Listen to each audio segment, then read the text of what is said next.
तेव्हा काही फारसं मनात नव्हतं की कुठे सभा घ्यायला लागतील.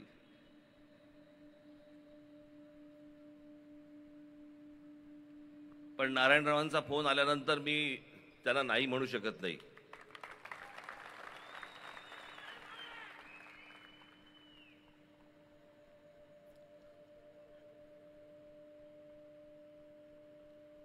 कारण मी संबंध सांभाळणारा माणूस आहे.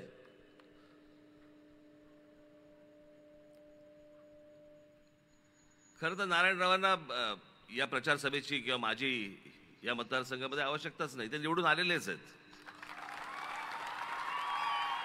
हे मी तुमच्या टाळ्यांसाठी बोलत नाहीये.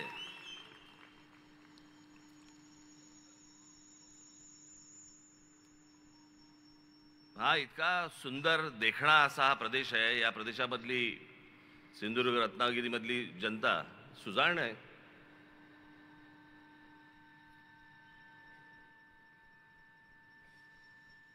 साधी गोष्ट बघा, मी सुजाण अशा अर्थाने बोलतोय की महाराष्ट्र राज्याला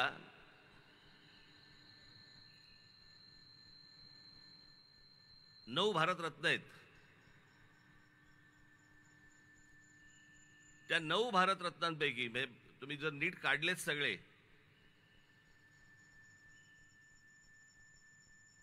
तर त्या 9 भारतरत्नांपैकी जवळपास 7 भारतरत्न हे एकट्या कोकणामधून जातात.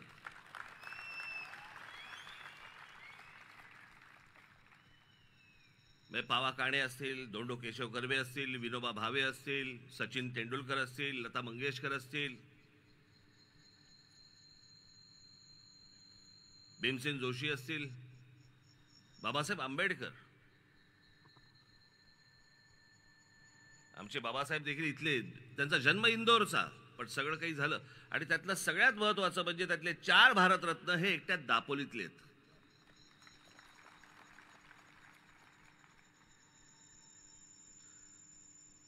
आणि म्हणून मी म्हटलं की सुजाण असा हा मतदारसंघ, कोण आपलं भलं करू शकतं, कोण काय करू शकतं माहिती आहे. आज इथे अनेक पत्रकार बांधव इथे आले आहेत. लांबूनच नमस्कार केलेला बरा. कारण यावेळेला मी ठरवलं होतं की कोणाला मुलाखती फारशा द्यायच्या नाहीत. मुलाखती ज्या द्यायच्या त्या विधानसभेला, त्याच्यामुळे तसे फारसे कोण जवळ यावेळेला आलेच नाहीत माझ्या. पण पाठिंबा जाहीर केल्यानंतरची ही माझी पहिली जाहीर सभा.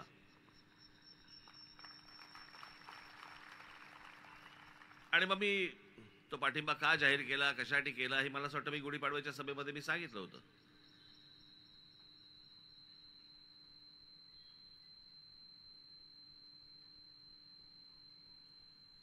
मी तुम्हाला एक गोष्ट सांगतो, मी ना सरळ चालणार आहे असा.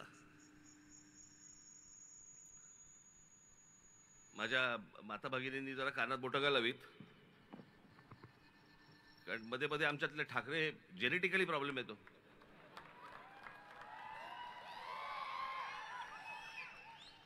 त्याच्यामुळे विचार करताना ना बैलासारखा, बैल जसा मुततो ना तसा विचार नाही करत. बैल चालता चालता मुततो असा असा. मला एखादी गोष्ट समजा पटली तर पटली, मला एखादी गोष्ट जर समजा नाही पटली शेवटपर्यंत नाही पटणार. तसं 2014 ते 2019च्या दरम्यान ज्या काही गोष्टी केंद्र सरकारकडनं झाल्या, नरेंद्र मोदींकडनं झाल्या, काही गोष्टी ज्या झाल्या मला नाही पसंत पडल्या. ज्या बाबतीत मी 2019च्या सभेमध्ये मी जाहीर त्यांच्या स्क्रीनवरती ते दाखवून पण जाहीर विरोध केला त्या गोष्टीला. काही गोष्टी नाही पटल्या, ज्या आजही नाही पटत मला.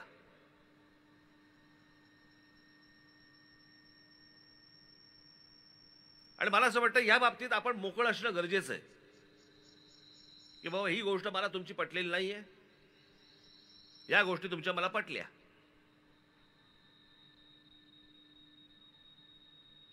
मग ती नोटबंदीची असेल, पुतळ्यांची असेल, अनेक गोष्टींची असतील.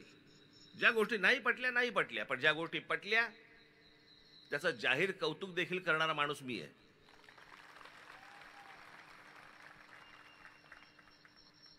ज्या प्रकारचं 370 कलम काश्मीरमधनं रद्द झालं, किती वर्ष ऐकतोय.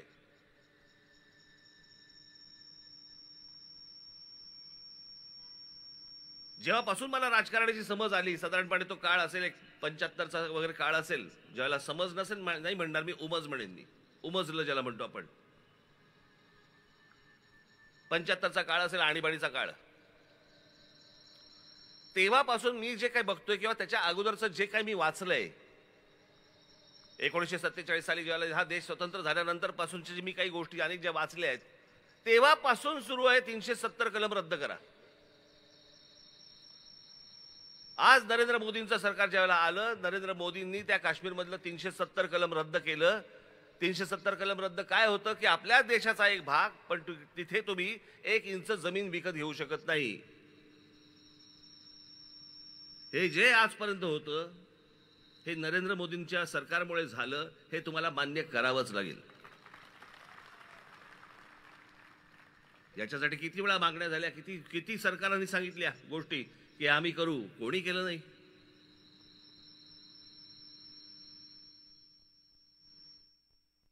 ज्यावेळेला बाबरी मशिदीचा विषय ज्यावेळेला आला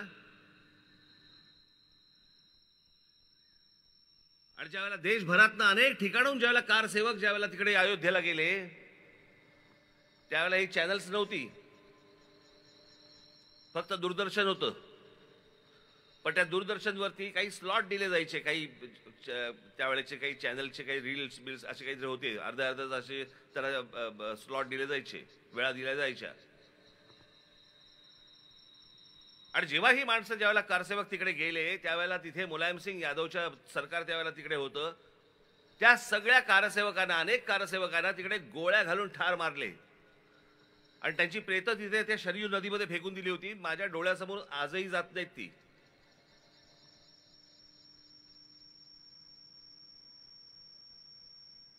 कोण कुठचा बाबर आणि कुठच्या बाबराला सांभाळणारे आमच्याकडच्या अवलादी.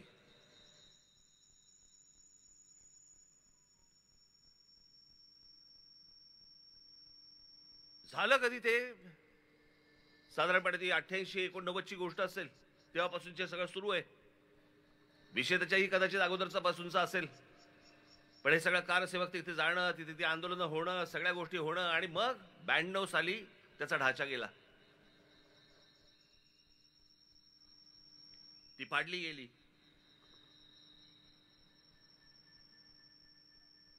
ब्याण्णव साली झालेली गोष्ट आहे ती, 92 साली. त्यावेळेला त्याच्या अगोदर ते सगळे कारसेवक जेव्हा मारले गेले, आणि आता नरेंद्र मोदींचं सरकार असताना कोर्टामधनं राम मंदिर बांधायची परवानगी मिळाली, आणि आज त्यातला पहिली फेज ज्याला आपण म्हणतो, पहिला भाग राम मंदिराचा आज उभा राहिला. तिकडे रामलल्ला तिथे उभे राहिले, प्रतिष्ठापना झाली. जसं काश्मीरचं झालं तसं राम मंदिराचंच आहे. मी तुम्हाला निश्चित सांगतो की नरेंद्र मोदींचं सरकार आणि त्या काळातलं सुप्रीम कोर्ट यांच्यामुळे हे राम मंदिर उभं राहिलं आणि त्या कारसेवकांच्या आत्म्यांना शांती मिळाली. नाही ते शक्य नव्हतं. ज्या गोष्टी योग्य आहेत त्या योग्य आहेत, ज्या गोष्टी अयोग्य आहेत त्या अयोग्य आहेत.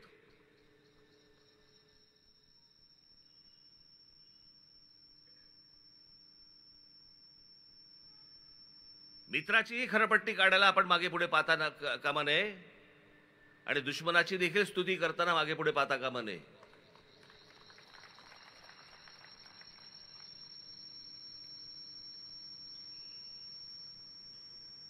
आणि मग मी विचार केला या सगळ्या गोष्टींमध्ये या देशाचं काय झालंय. या देशामध्ये ज्याला उभी फूट हा जरा थोडासा विचित्र शब्द वाटतो, पण व्हर्टिकल स्प्लिट ज्याला म्हणतो आपण, उभी फूटच म्हणता येईल त्याला. एक तर तुम्ही मोदींच्या बाजूने असा किंवा एक तर मोदींच्या विरोधात असा. 2019ला मी जे बोललोय ना, आजचे जे आहेत ना विरोधी पक्ष, यांची हिंमत नाही त्या गोष्टी बोलायची.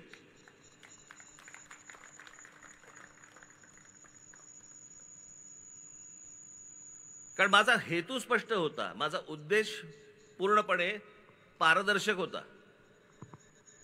हे आताच्यांसारखं नाहीये माझं. मला मुख्यमंत्रीपद हवं होतं, मला मुख्यमंत्रीपद दिलं नाही, मला ही गोष्ट हवी होती, मला ती गोष्ट दिली नाही म्हणून मी विरोधात. मी नव्हतो तसा. मला भूमिका नाही पटली म्हणून मी विरोधात केला.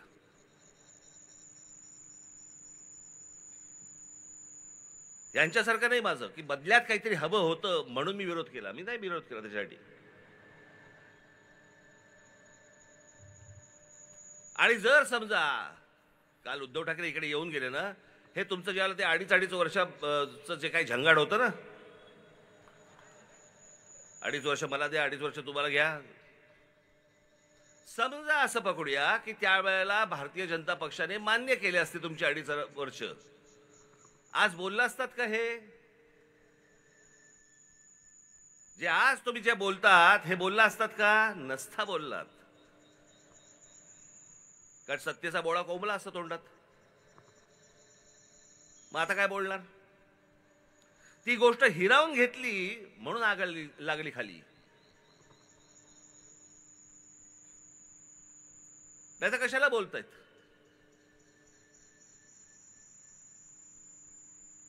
काल इकडे येऊन त्यांनी सांगितलं की म्हणे काय कोकणामधले उद्योगधंदे हे गुजरातला जात आहेत. वा रे वा. 2014 ते 2019 त्यांच्याबरोबर सत्तेत बसला होतात तुम्ही. 2019 ते आता किती 2020-22 ते काय जे असेल ते काय 23, तेव्हा तुम्ही मुख्यमंत्री होतात. म्हणजे या महाराष्ट्रामधल्या गेल्या 10 वर्षातली 7.5 वर्ष उद्धव ठाकरे सत्तेमध्ये होते. का गेले उद्योगधंदे बाहेर? का नाही विरोध केला तुम्ही? उद्योगधंदा आला की यांचा खासदार विरोध करणार, आमदार पाठिंबा देणार.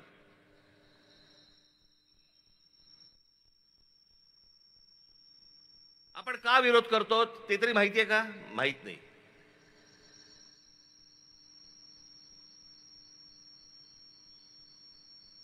जैतापूरचा अणुऊर्जा प्रकल्प कोकणाचा नाश होईल. तिथे जर समजा स्फोट झाला तर काय होईल हे चालन तुमच्या समोर. मी बरोबर बोलतोय? बरोबर ना? त्याचा स्फोट झाला तर काय होईल? मी एक यादी वाचून दाखवतो.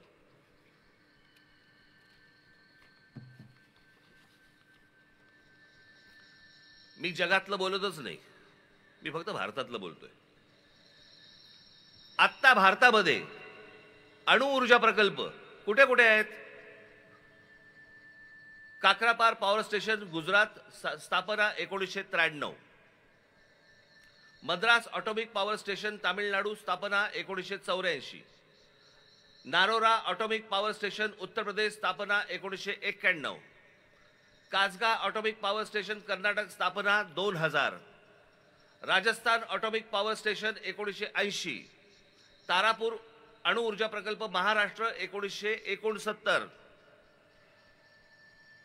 कुंदकुलम अणुऊर्जा प्रकल्प तामिळनाडू 2013. एवढे अणुऊर्जा प्रकल्प आत्ता भारतामध्ये आहेत.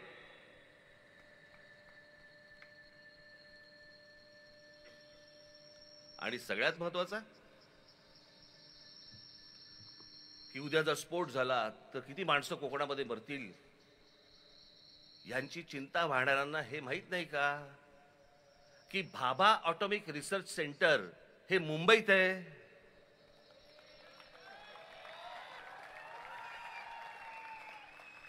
न्यूक्लिअर रिएक्टर स्फोट झाला तर कसला स्फोट होतो? न्यूक्लिअर रिएक्टरचा स्फोट होतो. न्यूक्लिअर रिएक्टर मुंबईत आहे.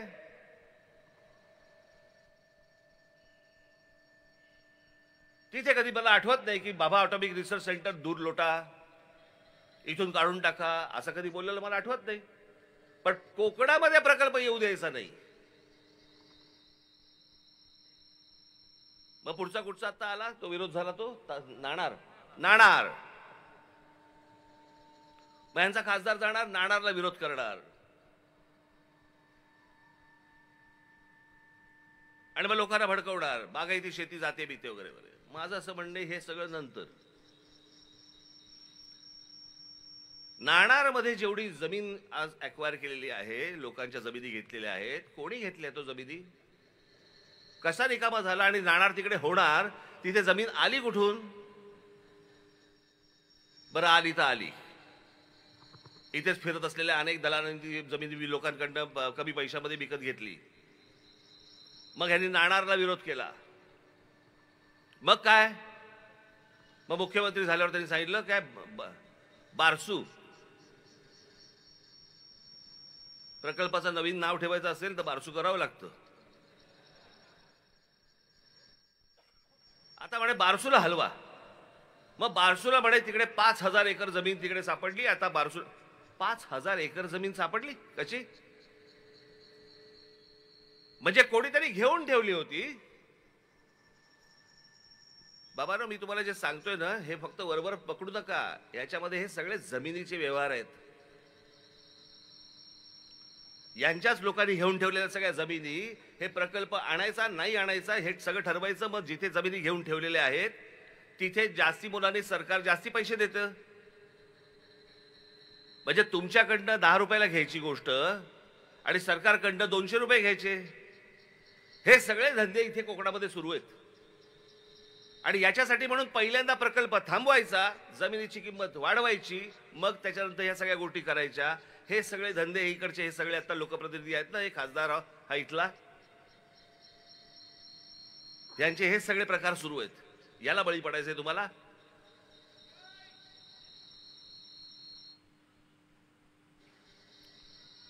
कोकण रेल्वे ह्याच कोकणाबंद झाली ना हो? किती वर्षात झाली? तेव्हा असले हे दलाल वगैरे फिरत नव्हते इथे कोकणामध्ये, म्हणून पटकन झाली कोकण रेल्वे. या कोकणामध्ये चांगले उद्योग यावेत, प्रदूषणमुक्त प्रकल्प यावेत, खरंच प्रत्येकाची इच्छा आहे. हे बाजूचा गोवा बघा,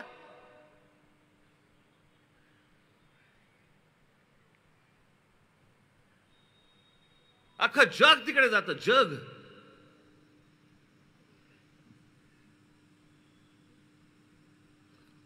पण गोव्यासारख्या बीचवरती जर समजा ते चित्र दृश्य दिसतं आपल्याला, ते जर आमच्या कोकणाच्या किनाऱ्यावरती दिसलं, 2020 एवढी गर्दी होईल. आणि मग आमच्याकडचं काय पालीभूत असतं काय? आमची संस्कृती बिघडते, आमची संस्कृती खराब होते. 2 वेळचं अन्न देऊ शकत नाही अशी कोणती संस्कृती हो?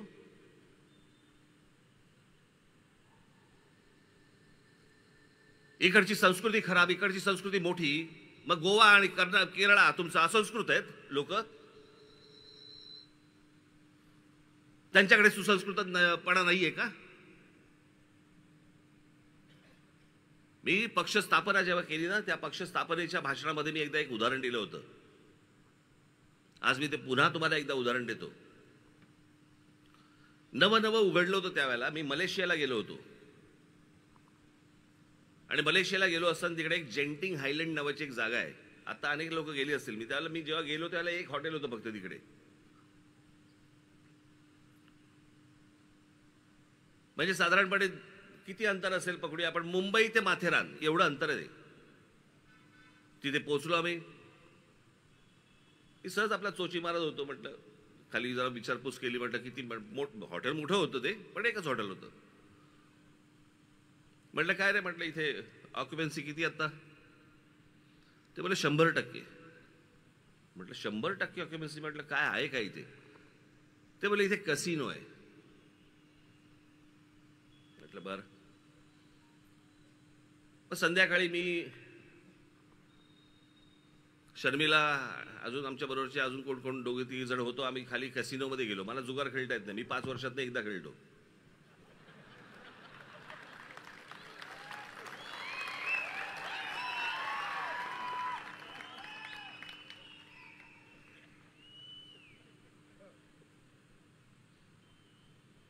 मग तिकडे आतमध्ये गेलो. ते काय ते भिंगऱ्या फिरवत होते सगळे. काय काय काय काय काय काय कोण काय बसले होते काय.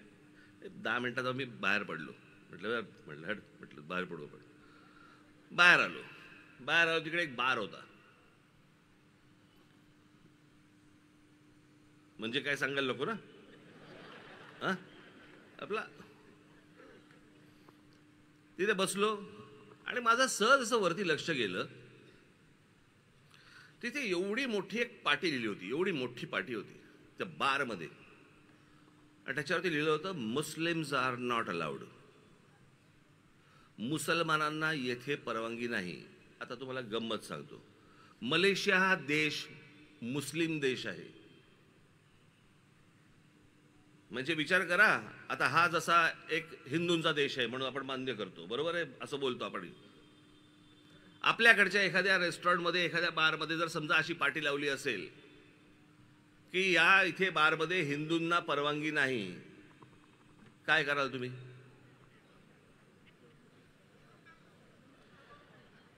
फोडून टाकू, म्हणजे पिऊन फोडून टाकू ना.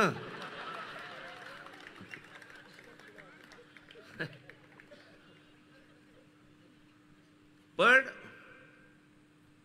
मी त्याला विचारलं, म्हटलं हे कशासाठी? तो बोलला की मुस्लिम धर्मामध्ये दारू पिणं काय चुकीचं मानतात, आणि त्याचबरोबर तुमचा जुगार तो देखील मान्य. म्हटलं मग इथे तर कसिनो आहे, इथे म्हटलं तुम्ही बार लावलायत, आणि म्हटलं तुम्हाला कळतं कसं रे मुसलमान आल्याचं? ते बोलले कायद्याने फक्त पाटी लावली आहे, बाकी आम्ही कोणी थांबवत नाही, कारण कळूच शकत नाही.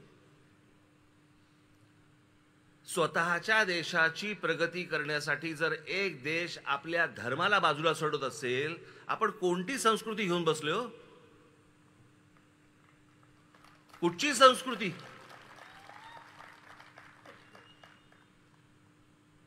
आणि मग आपला जो काय बाणा म्हणू आपण की बाय इथे आम्ही या गोष्टी होऊ देणार नाही, आम्ही ही गोष्ट होऊ देणार नाही, आम्ही ती गोष्ट होऊ देणार नाही, बाकीची राज्य पुढे चालली आहेत.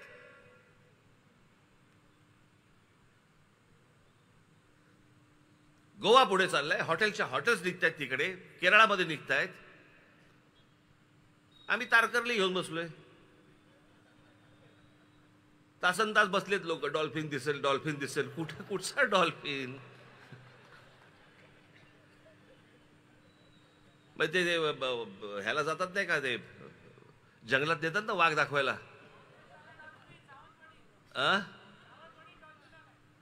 सावंतवाडीत डॉल्फिन आलाय.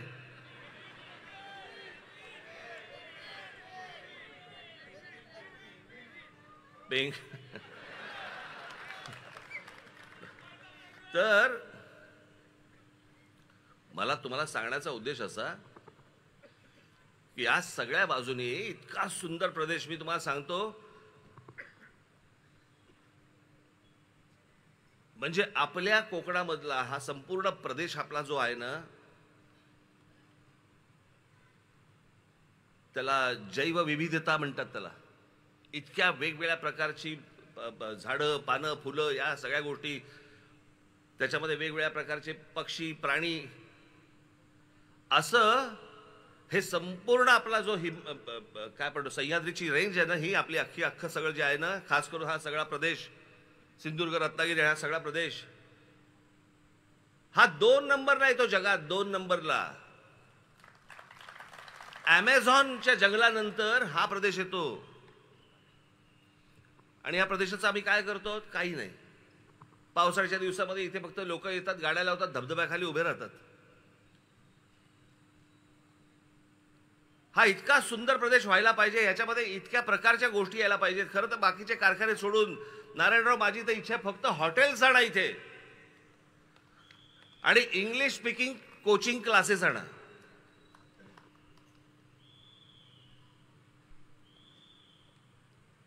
कोणी जाणार नाही तिकडे गोव्यामध्ये आणि केरळामध्ये, सगळेजण इकडे येतील.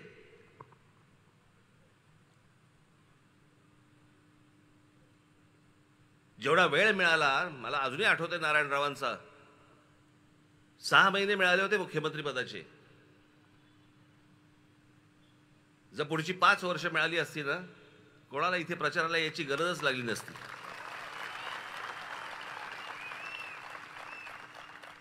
झपाटल्यासारखं काम करणं आणि कामाचा सपाटा लावणं हे काय असतं ना, हे नारायणरावांकडे बघून तुम्हाला कळेल. मी विनाकारण कोणाची स्तुती करण्यातला माणूस नाही आहे. मला आजही आठवत आहेत, नेहमी बाळासाहेब सांगायचे, आम्ही कधी गप्पा मारत असायचो ना, मला ते सांगायचे अंतुलेनंतर जर कामाचा कोणी जर वाघ बघितला असेल, सपाटा बघितला असेल, बोले आपले नारायणराव आहेत.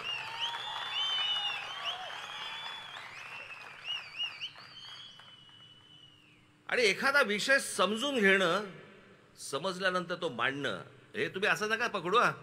त्यांनी 4 गोष्टी माझ्याबद्दल चांगल्या बोलल्या म्हणून मी आता त्यांच्याबद्दल चांगल्या गोष्टी बोलतोय. मी खरंच सांगतोय, मला ज्यावेळेला ते मुख्यमंत्री झाले त्यावेळेला मला खरंच प्रश्न पडला होता की हे कसं करणार, हे मुख्यमंत्रीपद सांभाळू शकतील का. तो जो मुख्यमंत्री पदाचा म्हणून जो तो आवाका जो असतो, ही गोष्ट हे कशी सांभाळणार, काय सांभाळणार, खरंच प्रश्न होता. पण त्यांनी ज्या प्रकारचं मुख्यमंत्रीपद त्यांनी जे हाताळलं किंवा हाकलं म्हणूया, हे भल्या भल्यानं नाही जमलंय. मी तुम्हाला एक उत्तम उदाहरण म्हणून मी तुम्हाला सांगतो, उत्तम उदाहरण. माझ्याबरोबर इथं आमचे अनिल शिदोरे आले असतील. कुठे आहेत? आलेत का? कुठे खाली आहेत? नारायणराव, तुम्ही कदाचित विसरून गेला असाल ही गोष्ट.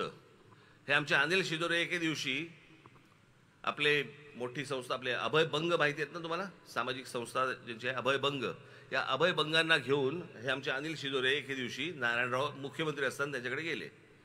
सभागृह चालू होतं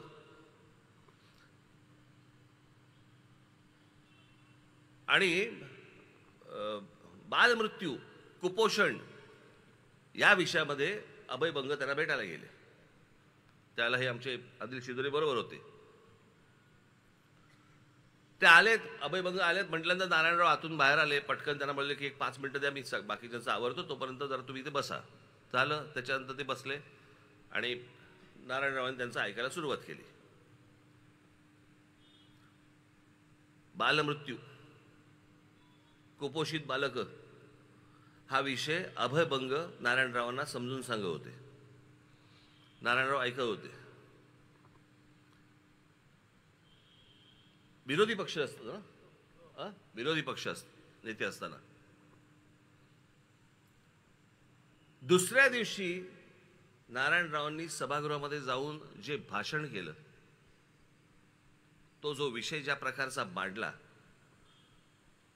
यांना शिदोरेंना अभयभंगाने सांगितलं की म्हणे मी ते भाषण ऐकताना मला असं वाटलं की हे आपल्या संस्थेचे सभासद आहेत की काय.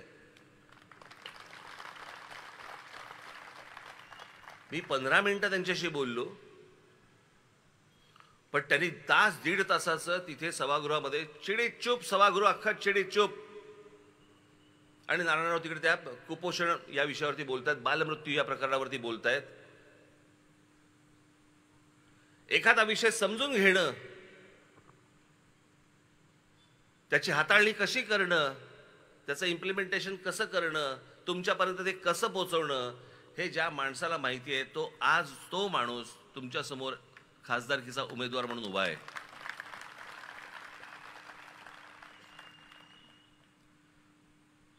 माझी सिंधुदुर्ग आणि रत्नागिरीच्या माझ्या सर्व माता भगिनींना माझी विनंती आहे, हात जोडून विनंती आहे, त्यांना निवडून द्या, ही तर विनंती आहे. पण तुम्हाला एक प्रश्न पण आहे.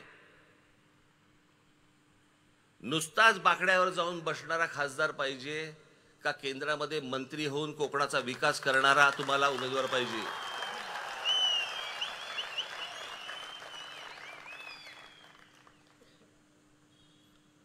उद्या ज्या वेळेला नरेंद्र मोदींचं सरकार पुन्हा ज्या वेळेला तिथे बसेल, येईल, त्यावेळेला त्या केंद्रीय मंत्रिमंडळामध्ये आमचे नारायणराव राणे देखील पुन्हा एकदा असतील.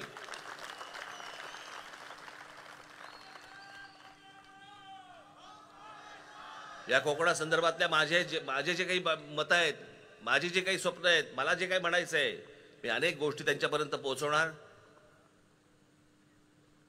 आणि त्यांच्याकडे गेल्यानंतर ए बाबा रे माझ्याकडनं काम नाही होऊ शकत, असं होऊ शकत नाही, त्यातनं ते मार्ग काढणार. हा झाला त्यांचा स्वभाव. आणि म्हणून मला आपल्याला फक्त कोकणवासियांना, माझ्या माता भगिनींना, बांधवांना मला फक्त एवढंच सांगायचंय की जे कोकणामध्ये आपल्याला आणायचंय, ज्याच्यासाठी म्हणून आपल्याला काही वेळेला कोकण सोडावं लागतं, ती गोष्ट जर समजा उद्या कोकणामध्ये जर आपल्याकडे आली, सिंधुदुर्गामध्ये आली, रत्नागिरीमध्ये आली, आपल्याला कोकण सोडावं लागणार नाही, आपल्याला आपल्या जमिनी विकाव्या लागणार नाहीत, आपल्याला आपल्याच परिवारापासून विभक्त होता येणार नाही, व्हायची गरज लागणार नाही. जे व्हायचे मिळणार आहे ते सगळं आपल्याला कोकणातच सगळं उभं राहील. आणि यासाठी म्हणून जर समजा तुम्हाला जे काही वाटतंय ते फक्त करू शकणारा माणूस हा फक्त नारायणराव राणे आहे.